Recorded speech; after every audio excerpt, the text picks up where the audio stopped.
Startups are tricky, they have a high failure rate, but the successful founders always find a way. But on that direction, on that way, almost every successful founder eventually had to make a change to their strategy. Whether it was their product, their go-to-market or market, they needed to make a change. And the toughest thing to do is actually know when it's time for a change versus you just gotta keep doing what you're doing and the promised land is just around the corner. In startups, in SaaS, we call this a pivot. A pivot is when you make a very strategic change to the company based on new data. And when you make that change, everything starts to work. But here's a big question. How do you know whether it's time to do a pivot? What kind of pivot do you do? How do you actually do a pivot? And how do you even know whether the pivot worked or not? In this episode, I'm gonna walk you through the 3 principles you absolutely need to know in terms of doing a pivot in case what you're doing now is just not working. And by the end of this episode, I will have introduced you to a founder that I personally worked with as they navigated a pivot. And we're also gonna walk you through the 3 principles that you can apply. So once you do that pivot, you'll be able to break through and get to success for your company. Intro.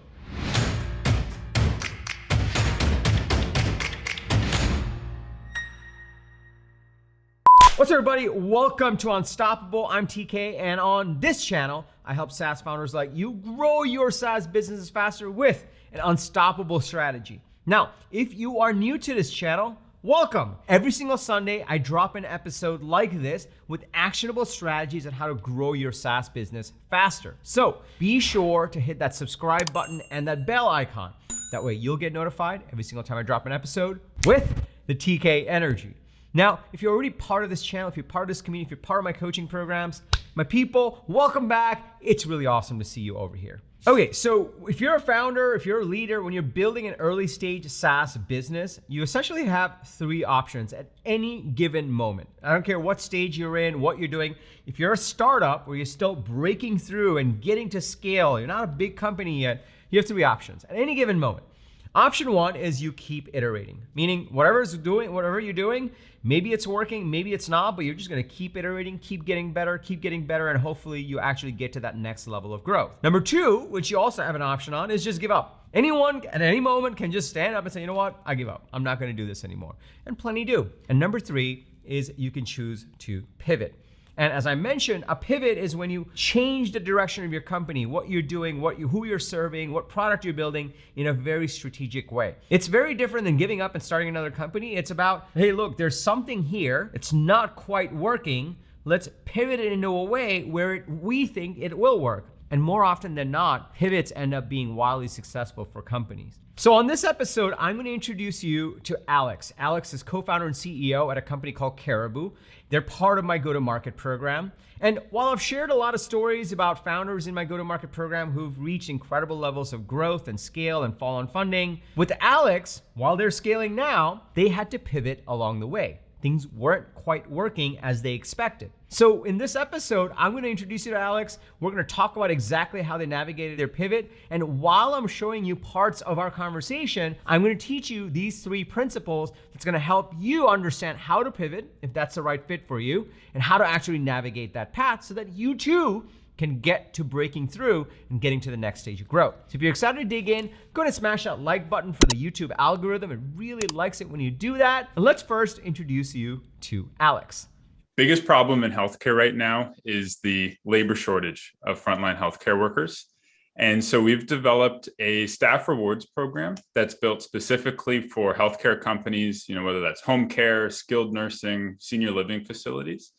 And it really motivates, delights staff, and turns them into effective recruiters for their organization and effective advocates. So it really gamifies many elements of their experience, and it's really helping our customers grow their workforce. So that's awesome. Their biggest problem, and it's working so far. Now that we know what you guys are doing, let's talk a little bit around what you were doing in the beginning when you first started Caribou. Like, how did that come about, and what was the idea then? Yeah, absolutely. So the core problem was similar. I started out my career 8 years ago in investment banking, and I was focused on mostly M&A in senior care, the senior care field, so home care agencies, long-term care, et cetera. And the repeating pattern and problem was the labor shortage, even 8 years ago. And then you look ahead at sort of the demographic trends that are happening. Our senior population's doubling over the next 20 years, but the healthcare worker population is pretty stagnant, or in some markets declining. So it really seemed like that was a good problem area to focus on. And sort of where the light bulb went off was noticing that the number one reason care workers were quitting was their hours were too unstable, especially in home care. And meanwhile, there was families that were burning out, patients that were waitlisted, not getting the care they needed. So we thought, hey, maybe we can create a solution where we work with the home care agencies and we kind of have like a last minute marketplace to transform their idle capacity into like on-demand care for patients that are maybe in the area, could use an extra visit, use some extra help. And so that was the original idea. And we did validate it with one government funder project, a big home care agency. But then when the pandemic hit, that really complicated our lives. And I can explain more like what exactly happened and the whole kind of period of running in place and trying to fine tune that solution before we decided to like really change course. Yeah, this is bringing back memories because, it was like, well, you can do this. And I remember we were talking about the go-to-market for that. It's like, well, you're going to have two manifestos, right? Like you got to sell on the families and you got to sell on the providers and you got to match the two and you got to get demand going. And marketplaces are inherently very hard because you got to get just enough critical mass on both sides for the matching to happen. And then there's like a model that you're trying to convince workers to follow. So I remember that. Let's maybe break it down. So you were doing that, the pandemic hit. Did the pandemic just like kill the model, or it was still like kind of slow? Like what prompted you to think maybe we need to pivot? And then after that, we can talk about how did you discover the pivot? Yeah. So I think as we kind of went through like that 2-year journey of trying to validate that solution, we really realized that it was most effective in government funded home care, where there was like waitlisted patients who were approved for like free services. And then the government contracted agencies had like this untapped supply. And so we thought that's really where our ideal customer, lives on both sides. It's not private agencies that give like more of like that high-end concierge experience. The families that can afford that are getting all the care they need. Yeah. We really got to get that family that really needs an extra few hours of care. We got to tap into that.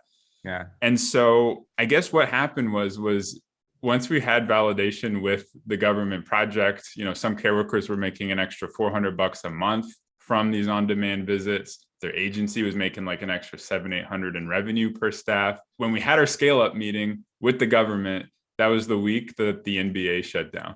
Oh. And so they were like, hey, this is cool. Like, we really need this capacity. And it seems like a no-brainer to use it because it helps with retention of staff because it stabilizes their schedules. And then we increase capacity to give care to like the most vulnerable people that are on the wait list. But you got to bear with us because we've got this whole COVID thing to figure out. And so I think we basically were like, well, we can't necessarily wait forever. So we were trying to still get deals done with other funders. We actually tried the same model in private pay care with families paying out of pocket, but that was more of like a vitamin solution. It wasn't that, helpful. And as the pandemic wore on, we were kind of like, man, like, there's too much out of our control here to really scale this business. And I think the key thing is like, it's hard to rely on like a government approving a new care model. Like their cycles are so long, and we had to go even through like a privacy impact assessment just to get the opportunity to show them it works. Yep. And I thought we were like a pre-seed company. We don't have the runway to wait this out. And so that's when we really went back to the drawing board. So if the pandemic didn't happen, do you think you would have opened your mind to a pivot or approached a pivot? That's a great question. Honestly, probably not. We probably would have really kept going with the government funded care. And I do think we would have had success in scaling it. Like we had commitments from quite a few government funders to be scale up partners with this, because this really kind of hit the nail on the head for some of their big problems. Yeah. But I guess the pandemic really it shined this big light with a magnifying glass on like, this core labor shortage problem. And It was a blessing in disguise, I think, because it really forced us to simplify and focus more directly on that problem, and also remove the multi-sided marketplace problem that you mentioned, where this staff rewards platform, all we need to do is sell to the agency or the long-term care facility. Right. You know, we don't need to get any government to approve a new funding model or anything like that.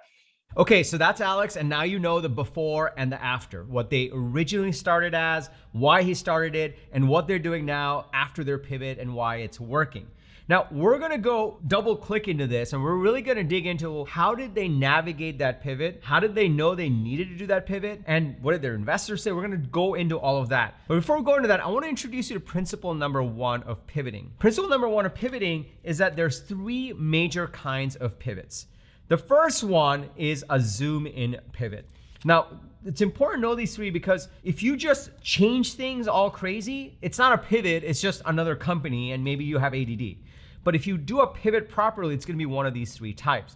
And these are the three types that I've seen the most in personally working with founders, and I've yielded the most success. And in fact, in my own companies, we've had to go through one of these three pivots to actually get to success. So the first kind of pivot is a zoom in pivot.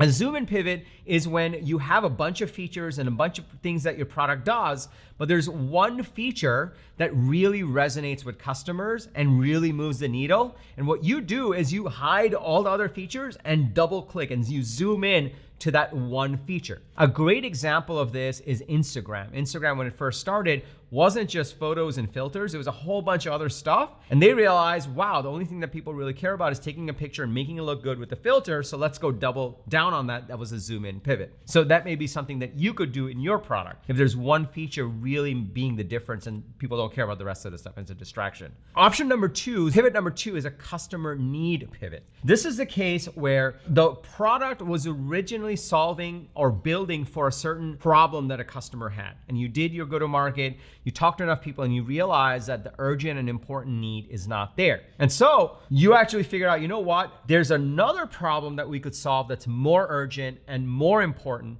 And if we just orient the product and our messaging and our go-to-market around that, then we can sell more. That is essentially a customer need pivot. One great example of this is in sales engagement. Outreach, which is one of the most successful companies in sales engagement, originally built their email sequencing tool for recruiters. They were like, oh, recruiters need to send a lot of emails, so let's help them do that. But they quickly realized by looking at other companies that salespeople also had the same need for the same features, but that problem, that need, was a lot more pronounced. And so they pivoted into that customer need and then took off. That's a customer need pivot. And the third one is a customer segment pivot, all right? A customer segment pivot is essentially where you're solving the same, the product's the same, the problem's the same, but it's a different part of the market, a different ICP that has the more urgent and important need or more budget. And so you pivot into that part of the market. Any one of these three pivots can completely change the trajectory of your company. And what it's important for you to do is understand and recognize exactly what kind of pivot you're doing. Now, in case you can't tell, for Alex, as part of his intro, they did a pivot that was really about a customer need.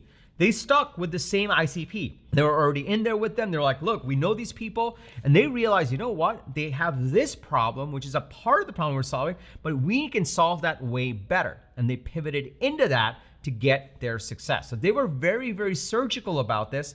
They actually went in for a customer need pivot. And this is something you'll want to ask yourself if you're like, you know what, things are not quite working. Do we do a pivot? You want to ask yourself, is there one of the pivots that you have available to you? Do you see an opportunity in one of these? Okay, so that's principle number one. Principle number two is when you do decide to do a pivot, and Alex is going to talk about this as well, you actually want to make sure that you start with an MVP and you iterate from there. It can be very, very tempting to actually say, you know what, we're gonna go do this. This is the thing to do. Let's go rebuild everything. Let's really revamp the software. Let's make it great. We have so much conviction around it, and let's go double down. And a lot of times founders have lost months of building the wrong product because they did that. What you're gonna be better off doing is actually taking a minimum viable product approach to this pivot. Saying it like, you know what, let's just test this. And if that's true, and then we'll iterate from there. That's principle number two, where if you do choose a pivot, You don't want to just double down on it overnight and go crazy. You actually want to test it first and then iterate from there and double down on it if it starts working. So let's actually give an example to this. I'm going to switch again to my conversation with Alex and myself, and where he actually walks you through exactly how they approach their pivot. So you're contemplating the pivot, Mm-hmm. and you talk to your team, you got your investors. Like, was it scary? Or was it like, this is so obvious, like you would be dumb not, like, what was that like? Was there a meeting where, like, how do you do that? How do you pivot? Like, how does that work? Yeah. I think, we really were exploring a number of different things. I think we had a lot of calls with, like, I guess we had the benefit of having learned so much and developed really great relationships in the space with companies that were forward thinking, like healthcare companies.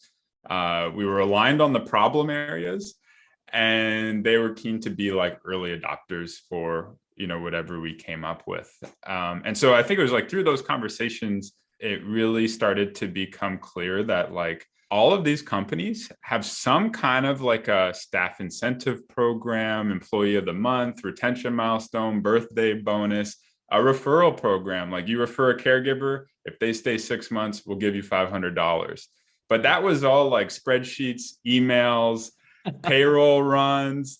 It was inefficient. And all of these like healthcare leaders were using like their own best judgment on how to run this, but it wasn't really data backed. It was hard to see, like, these are the dollars in, these are the dollars out, Right. And so some people were throwing money at these incentive programs that weren't really moving the dial on maybe the retention or performance behavior they were trying to incentivize. So we thought, this is like a cool thing that we could just become the masters of. Yeah. And if we're kind of doing this for everybody, like, our product's going to be the best, and we'll be able to really show them that it works. And so that really clicked. And then we had to start simple though, right? With something that we could like get to market with an MVP. So we focused with just staff referrals as the first thing. And so the experiment was like, can we motivate staff to fill up the funnel with more candidates to get hired? If we give them like these little micro rewards, like $1 if you post it on Facebook, text it out to your friends, and then like earning more rewards as your applicants go through the hiring funnel and then get retained for the long run. We were able to like crush their old school referral programs. We were like number 1 or number 2 source of hiring with just the MVP, and like also their cheapest source of hiring. So despite the upfront cost, we were like still sub $200 on like a hiring cost, whereas the industry average is like $450 per hire. So, So yeah, we were super pumped. And then it was kind of like, all right, let's make this scalable and then figure out what are the other kind of incentives to build upon, with this referral program and kind of go from there. That's really interesting, because it sounds like there wasn't like you go into a phone booth, you come out as Superman, totally different. It was like you were running a bunch of experiments and you just kept tweaking and tweaking and tweaking until you're like, oh, that fits way better. Let's go double down on that. So it wasn't like a big bang pivot.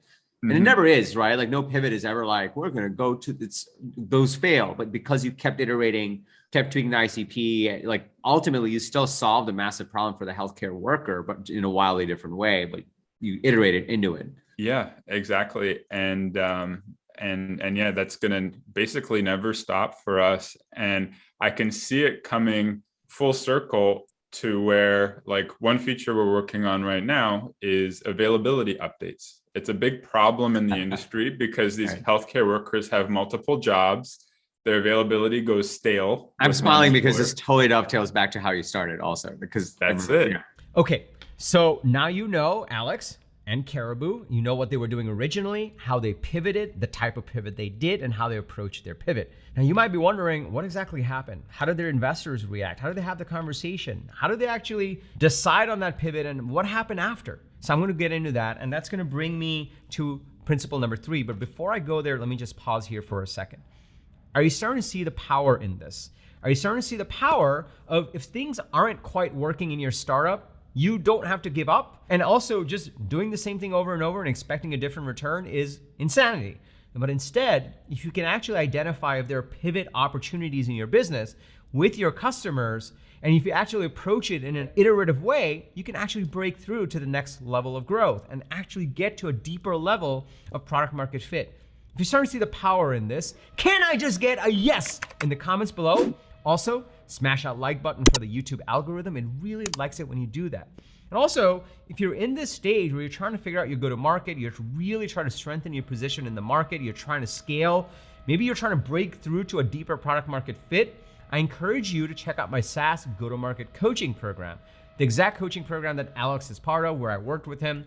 I'll tell you more about it at the end of this video. I'll link to it below, but let's go to principle number 3. And also smash that like button if you haven't already. Principle number 3, and this is not necessarily just from Alex, but also I've seen it with other founders, is once you decide to double down on a pivot, the MVP worked and the iterations are starting to work, the principle number 3 is don't look back. Instead, craft your forward-looking bigger vision. It can be very tempting to pivot and then keep looking backwards to that other thing you were working on. Maybe because you're in love with the idea, but the market isn't. So it's really important that if you're gonna do the pivot and it's proven to be true, you commit all in. You don't keep one foot over there. You go full all in on the pivot and say, this is what we're gonna do. Here's how we're gonna grow. Here's where you're gonna serve. And then craft a bigger vision around that.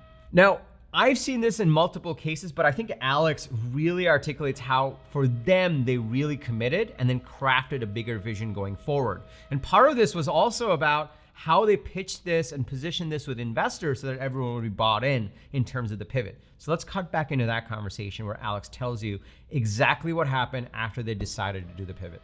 And so you iterated into the pivot and then things started to work. How has growth been since the pivot? What's it been like? Like, how different does it feel? What does it look like in terms of revenue growth? Yeah, it's been huge. Like it's crazy that it was just last spring. You know, we were doing an MVP, probably making hundreds of dollars a month with, you know, call it 100 care workers and maybe like 2 companies as we were fine tuning it.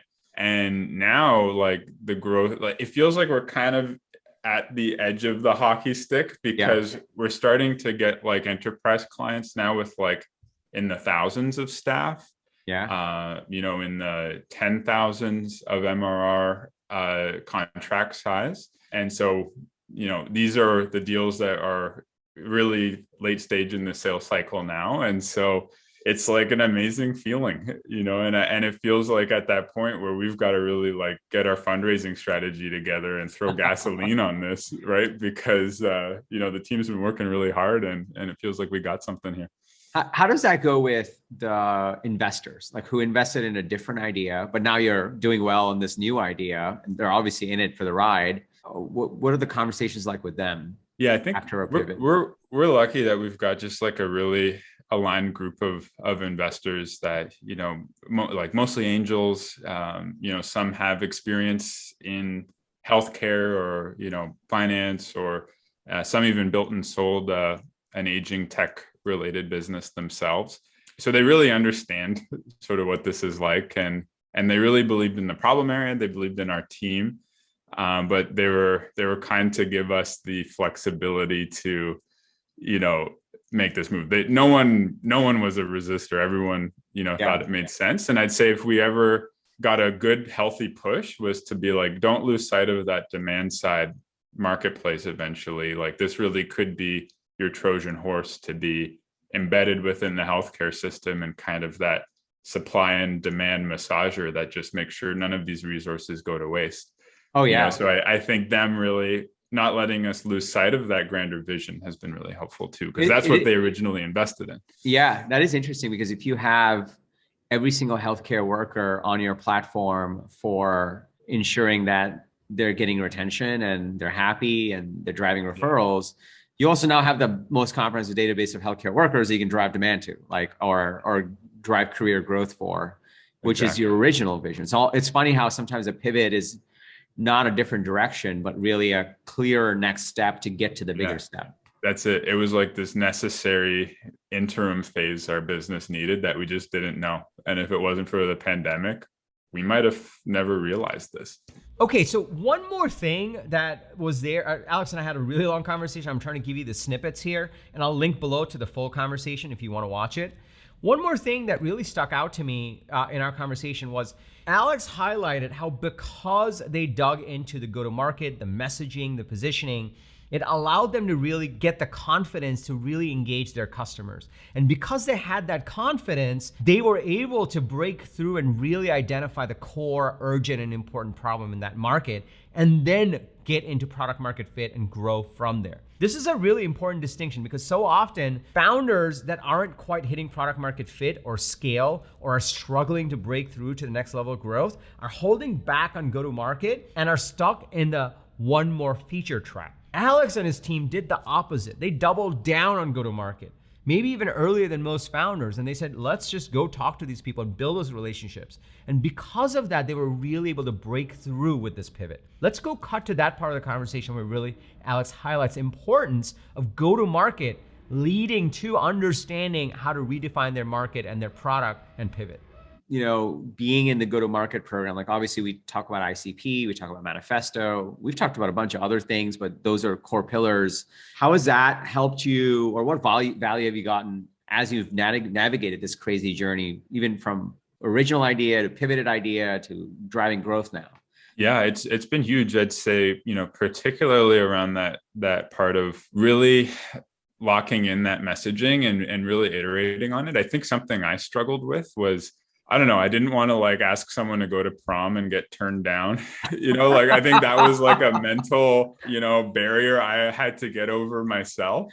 And you really have to find out what works, you have to find out what's not working, what's not resonating. Yeah. So I think getting comfortable with that iteration process on the messaging has been really helpful. And I think it was great to have an existing network that had been built up from the original idea to be able to test that with in a bit more of a friendly space. And so I think that's giving me the confidence now to go to the broader market and, continue to iterate on that and really open up these other main channels through, LinkedIn, webinars, et cetera. So we're building up some things that, ideas that came really from going through the program. I really love your philosophy on giving value and, out teaching your competition, and we've learned so much along the way. We do have really unique learnings, but we got to get better at communicating that and sharing that. Okay, by the way, if you want to get in touch with Alex, all of his details are down below, or you can just go to caribou.care.com to get all their details. And Alex is also on LinkedIn. I'll link to it below. Now you know, firstly, what a pivot is, and the 3 principles that you need to follow to successfully navigate your pivot, just like Alex did. Number 1, you all want to be purposeful about the type of pivot that you're going after. Number 2, you want to make sure that you follow an MVP, minimum viable product approach, and an iterative approach instead of an all-in pivot that you might not know is the right thing to do. And number 3, you want to not look back and commit to the pivot if it does start working, and then craft your bigger vision going forward. Now you know what these principles are. Now what you may not know is how do you get into breaking into the market and actually engaging with these customers and really crafting a go-to-market strategy, just like Alex did, to flesh out your messaging, your positioning as you are experimenting with your pivot or your core idea. This is the most important part of what we talk about in this channel. The most important part is having a proper go-to-market strategy so you can break into the market and really test and grow your product and your business. This is exactly why I created my SaaS go-to-market coaching program. Inside of this program, I work with you to actually flesh out your go-to-market strategy and help you accelerate the growth of your SaaS business. Now, sometimes that just works really well and you start to scale right away. In Alex's case, you actually have to go through a pivot. But one thing for sure, when you actually follow a framework to actually build out your go-to-market strategy, to build out your ideal customer profile, your messaging, your strategic narrative, your Broadway show, all these pieces that we work on inside of the program, when you have that framework, you're able to take out the guesswork and you're able to actually focus on the framework and execute, and that way you're able to reduce execution risk. This is why this program exists. And we've shared other case studies of how founders have grown, they've raised follow-on rounds, have kickstarted profitability. And Alex's case study is yet another one that really shows how the program helps you break through the market and really figure out how to scale your company. So if you're interested in learning more about it, just go to tkkader.com/GTM. tkkader.com/GTM. Over there, you'll get all the details about the program. You'll get other case studies that I've done, and you just fill out a small form to apply to join. The better the fit, the better the results, which is why we'll get on a call. I'll take an understanding of exactly where you are with the business, see if we can help, and if we can, we're off to the races. We'll start working together right away. Again, just go to tkkader.com/GTM. Also, if you're interested in reaching out to Alex or CairbouCare, the details are below, along with the full recording of our interview. I gave the excerpts over here. I took a slightly different approach for this video. And let me know how it went. If you enjoyed this format where I kind of give you the principles and then bring in the interviewee instead of just a long discussion. If you like this better, then let me know. If you like the long form one, you can check it out and let me know. Let me know in the comments below. If you got value from this video, please smash that like button for the YouTube algorithm. It really likes it when you do that. And also, I drop an episode like this every single Sunday with actionable strategies like this from the trenches with actual founders that I'm working with. So be sure to hit the subscribe button and that bell icon if you haven't already. And lastly, remember, everyone needs a strategy for their life and their business. When you are with us, yours is going to be unstoppable. I'm TK, and I'll see you in the next episode.